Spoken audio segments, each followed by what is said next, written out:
Sa boxing, determinado si top minimum weight prospect Denver the Excitement Coelho na muling iwagayway ang bandila ng Pilipinas sa international boxing.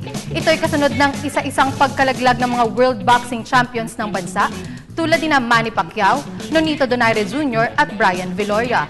May report si Cristabel De Leon. Ang dinanas ng mga top Filipino fighters. Nangako si minimum weight top contender Denver the Excitement Coelho na muli niyang itataas ang bandila ng Pilipinas sa world boxing scene. Sa panayam ng PTV Sports, inihayag ni Coelho na sisikapin niyang putulin ang losing streak ng Pilipinas sa international boxing.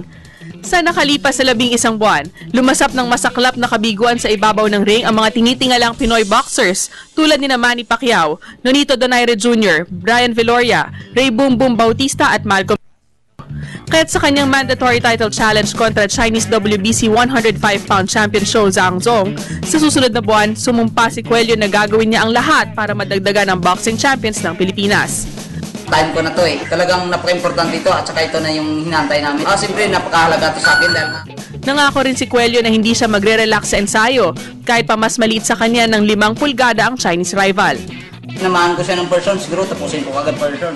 Pero pag tinamaan siya ng second round, siguro abutin ko ng third round.